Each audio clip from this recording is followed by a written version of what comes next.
Tudum. Tudum tum tum tum tum. Do do do do do. And yeah, the theme is cannabis, and that's why I'm doing another podcast on cannabis stocks. You got to put your energy where the theme is, where the run is. Imagine, and it's rarely the same theme that comes over. So, FANG, Facebook, Apple, Netflix, they all had their shot back in. I think Facebook after the crash, they started exploding. The 2008, or even Apple maybe before. I have to look at the chart, and that was the theme. It was Nasdaq. It was those big tech stocks. And if you rode that theme, if you understood the catalysts that were in there, if you understood the attention that they got, you could see that also confirmed in the price action, which ultimately that is what is only counts.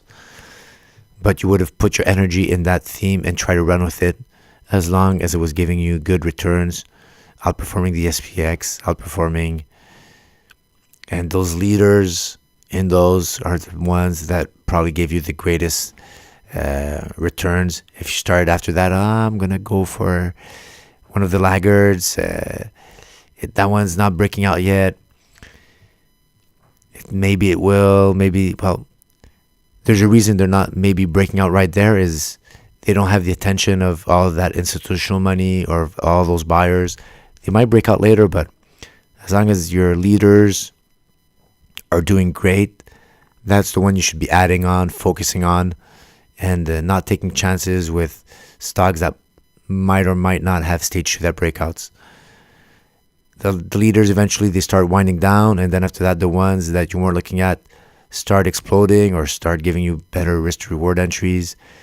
You could start looking at those, but those are also telltale signs that maybe that whole sector is getting less attention, and you could start thinking about shorting or looking at other themes that have been exploding. And right now, this cannabis stocks. This is the Alternative Harvest ETF. If you're not looking at HMMJ ETF, which covers the marijuana index related, then you have this ETF, which is traded on the Amex and covers a whole bunch of other pot stocks.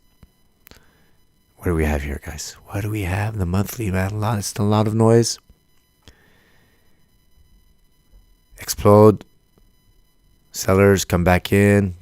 Hard time. And getting out of that bottom here. Buyers come in. A lot of sellers. Gap up. Sellers. But the buyers came in for the end of the day, guys. So not a lot of candles. I could even make a case that target, the monthly defined target, has already been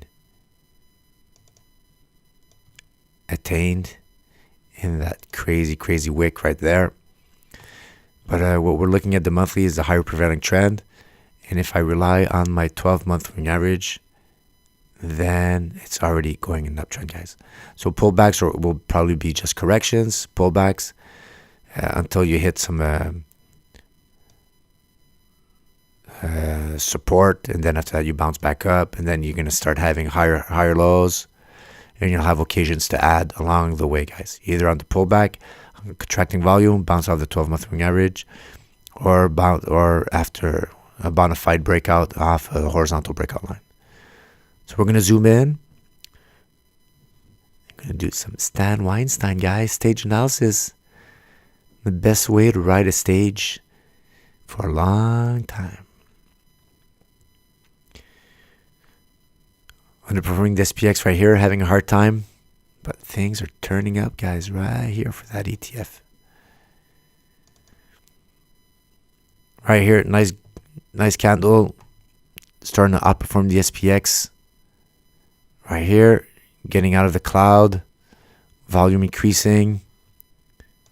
I think this could be the breakout candle right here. Yeah, the 38 level right here. You see that candle here? Close above. Not a super fan of that long wick. I rather my breakout candles to be like Maribuzu candles or for short wicks on top. A lot of volatility, guys, in the marijuana field, cannabis, embryonic. Maybe eventually it's going to get less and less volatile with these long wicks. But nonetheless, you had to close here. If you didn't trust that, then you could have passed and wait for the next signal. Contracting volume. So right away, it needed to calm down a little bit. So even with this calming down period, still continuing to outperform the SPX. Overhead resistance, right? When you see wicks like that, it's people that bought here. And as the price moves up, they're selling in there. Usually that creates some sideways move. And that's what you had here, guys. And now it just broke out this week right here. So for the weekly, you're still pretty much above the 30-week moving average. Hopefully, if it goes up here, hold on. Try that line.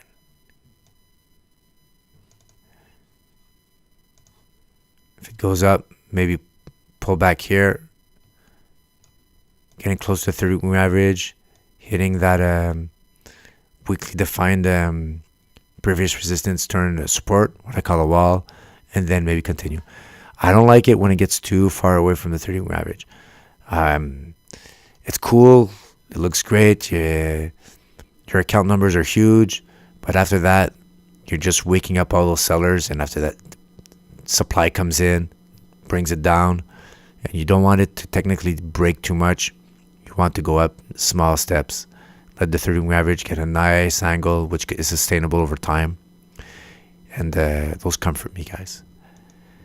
Look, I'm going to zoom in on the daily, just to see some details, a little bit more details. When those consolidation periods on the weekly are short. What do we have here, guys? Oh, red candle. Red candle. Okay, I'm going to mark it, and I'm going to go look on the 4-hour chart, see where the distribution of that red candle.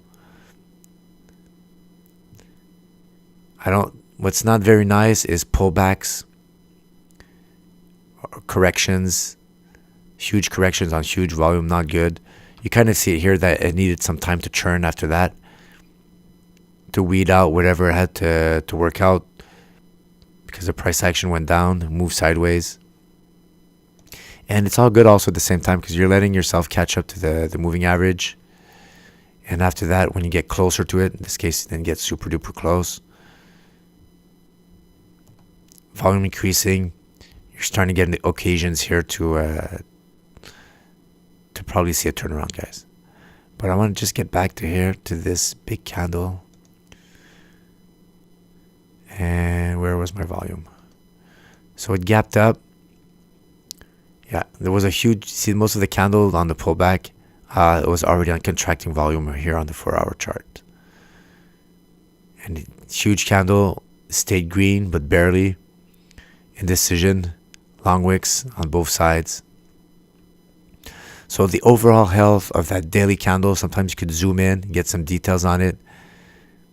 You would have rathered it to end green with huge volume, but you could get the details and see the specifics and understand what's going to happen probably later on. Right now, with hindsight, we know what happened. All it needed was a sideways move to digest. But when you're here and you see that, you see that red candle, you're just, a warning sign, what's happening? Then you could zoom in and say, okay, the odds, I'm increasing my chances of having a sideways move and not a full-blown reversal from that huge move right here.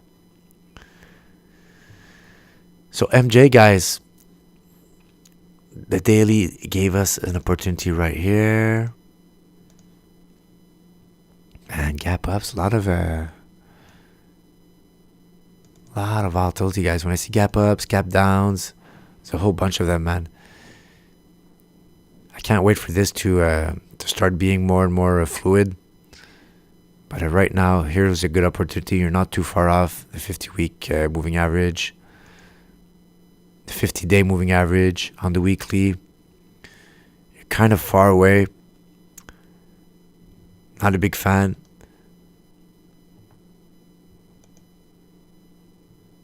But you're in an uptrend, guys. Go look at ACB, go look at APH, go look at CGC, TLRY, HEXO. Go check out my podcasts on cannabis. Trying to cover the ones that are going to be the leaders that are behaving like leaders that are broke out before, especially CGC, and then it just in a cool down period. And then you see the other ones doing similar patterns within a 3, 4, 5 weeks interval, not that far apart. Those are your leaders, guys. And after that, the rest, well, you're trying to play catch up. Some of them are going to give you good returns, some not. But I rather put my money where the institutional are going to be driving the price up and up. And I want to ride it, guys. Cannabis stocks, new theme. Doing great. All right. That's it, man. Ciao, guys.